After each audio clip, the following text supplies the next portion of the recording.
More data, the operating system for modern media. Dear listener, hello. This is the quarter hour. Well, you might have noticed something different happening in the music at Today FM in Sydney.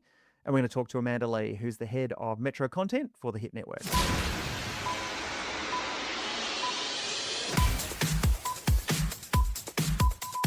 Hello, Mad Mando. How are you? Hello. I love that you've picked up on that. How ironic, 'cause I'm not ever mad. You're not actually an angry person. I assume mad crazy, right? Is that right? Maybe. Yeah, you know what? You nailed that. Maybe that's it. Yeah. I'm very demure in my older years, Wade. Very different from when we worked together. I'm very boring. So Oh, you would never be boring. Demure, I believe. Boring, no. Hey, let's talk about Today FM music because it's been one of those things that I think in the last sort of 2 years, there's been changes, obviously. So I want to kind of get into the weeds on that a little bit. And for people who are out there listening in programming or in music, just sort of understanding of how that comes about. So just for some broader context for people overseas. So Today FM, for pretty much its entire existence, has been a CHR, hot AC version of a station. It's been a big station in Sydney, a big noisy station with big noisy breakfast shows. We don't need to go over the Kyle and Jack stuff. Everyone knows that story. But since then, it's been about trying to find an identity for Today FM. And last year, we saw what I would call a bit of a refresh in format, a bit of a refresh in talent lineup and marketing. And that took you into the territory of hits before they hit, which was new music, effectively. Now, it wasn't only new music, for context, for those who haven't heard it. It wasn't 100% new music, but it was certainly a high volume. So I guess the question now is, a week ago, you launched Better Music and More of It. What was the fundamental reason that you thought, okay, we need to change our music position now? yeah, it's a really great question. And it's not something I think, a lot of people think we just go, oh, let's flick the switch and see what will stick. And it's not something we do so quickly. It is months in doing audience insights and research and getting their feedback. It is months of listening to other stations and formats overseas. It's looking at our, kind of opportunity point of difference in the market in Sydney. It was similar to what we did last year with Hits Before They Hit. We said, well, we've got, aging heritage breakfast shows in Sydney. We've got a young breakfast show. Let's create a soundtrack for under 40s that suits that breakfast show. And at the time, that was what the audience was telling us that they wanted. A year in radio, a lot happens a year in radio. Look where we are now. Long time, yes. And at the moment, again, we've got another changing landscape. And that sort of kicked off with changes in Nova Breakfast and now KJ as well, and our own sort of changes as well. And it just gives you a really great opportunity to look at the lay of the land again and go, hey, how do we best position our radio station and our breakfast show off audience feedback that's right for this market? So it's probably been 3 months in the making of going, what do our listeners want to hear?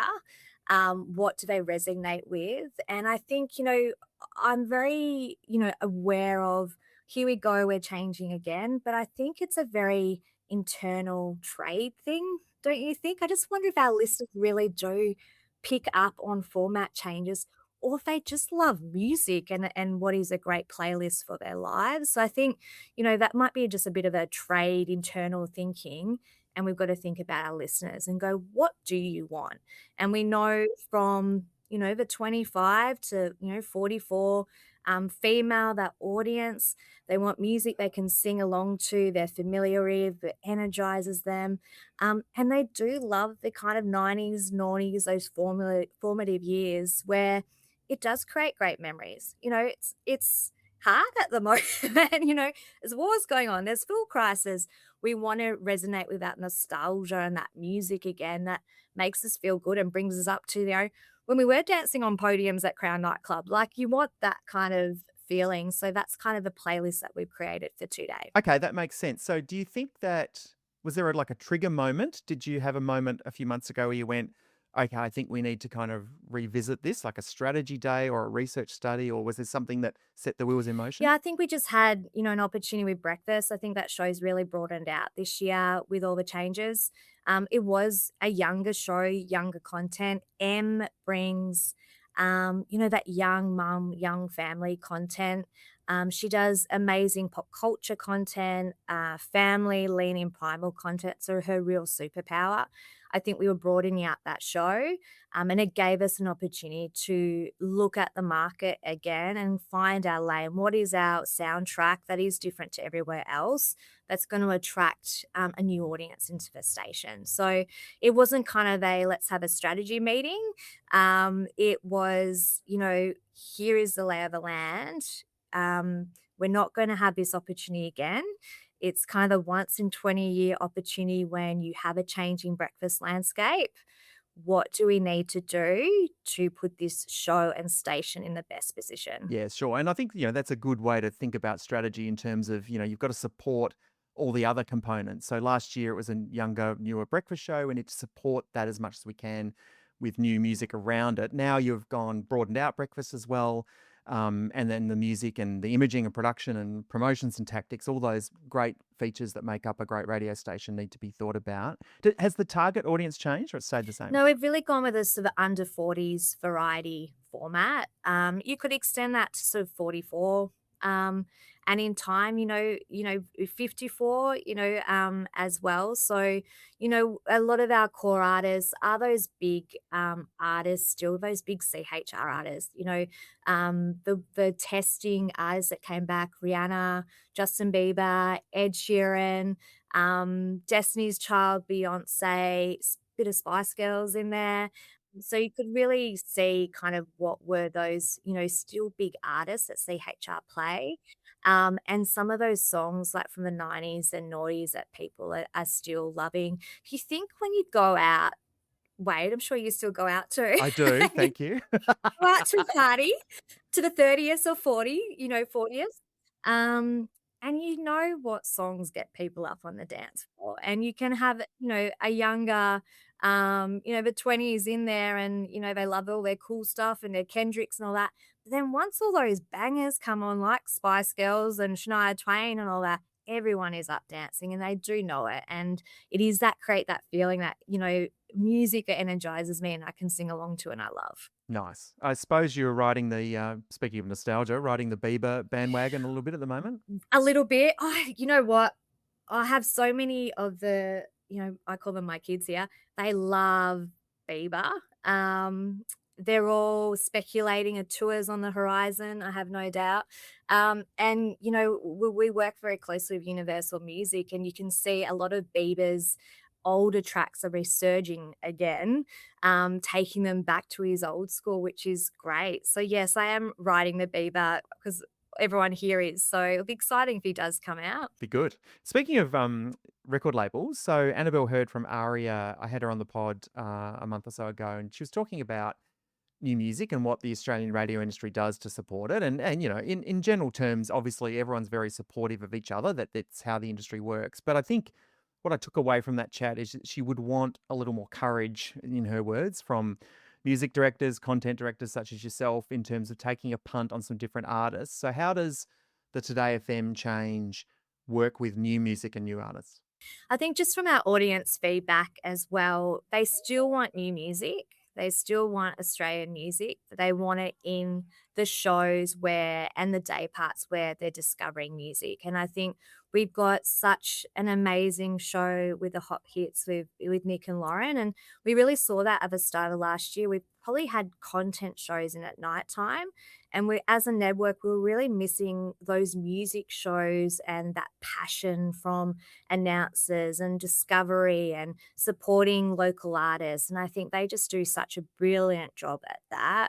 We're really lucky to have some great music ambassadors like them. Similar with Shawnee B and the Polls and introducing new artists to our audience. So we haven't walked away from it. We've gone, hey, we want to keep supporting new music and Australian artists and do a little bit more with them, having them on and doing, longer form interviews with Nick and Lauren as well, and really connecting them to the audience and creating some really memorable moments with them. So I think with that, we've got that with those shows. And we will still do, the secret sets or breakfast in the burbs or creating kind of moments that connect to the audience, not just, coming on, let's talk about your music. Like, how do we keep creating fans for these new artists and connecting them back to the audience that comes into our shows and our stations as well? So, from a network point of view, we're very big on that. We're still really supportive of that. We're just putting it in the right day parts. And even today, FM, there's still a lot of Aussie artists like hit music that we're still supporting. Sonny Fodero is still, a high spun song on our playlist. You'll have your guys, you'll have your Amy Sharks. That's all still coming through our workday music. But kind of those really new artists and the ones we want to kind of introduce to our audience is sitting in the right shows for our audience. Sounds good. Hey, Amanda, just on a couple other quick things. We've seen the benefits of the SCA and Seven coming together, particularly in sport. That was kind of like the low-hanging fruit, right? Is like, how do we get Triple M and Seven connected on AFL and NRL? Does that mean that you guys are starting to think about how you do that from a hit network perspective as well? Yeah, absolutely. I think it's pretty exciting learning each other's world and bringing content together. I think from a hit point of view and a Channel 7 point of view, we can really support each other from the entertainment point of view. So, last night we had, celebrity intervention, which Mick and Glenn show, Carrie was on it. It was just a really easy one for us all to kind of showcase on all our shows yesterday.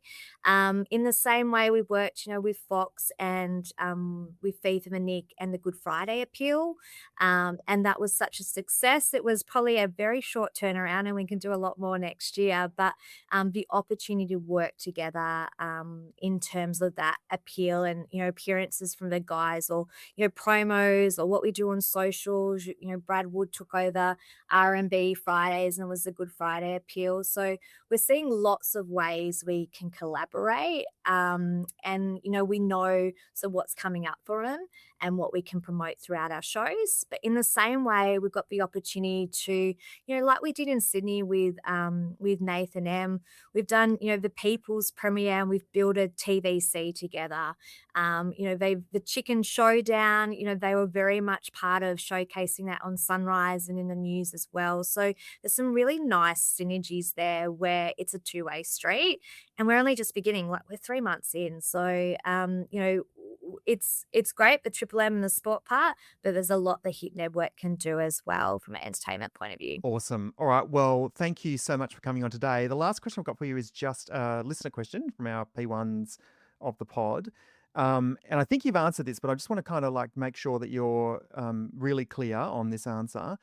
Is would you have changed the music on Today FM if you didn't have all the breakfast changes in Sydney? It sounds like you're saying the research drove it, but was it a moment in time thing? You thought now's the right time because of the breakfast changes in Sydney? Yeah, definitely audience insights, but also with the changing landscape in breakfast. You'd be crazy not to, as a programmer, in a big change like that in Sydney, something that hasn't happened for 20 years, not to go, hey, have I got my station and the breakfast show in the best position possible?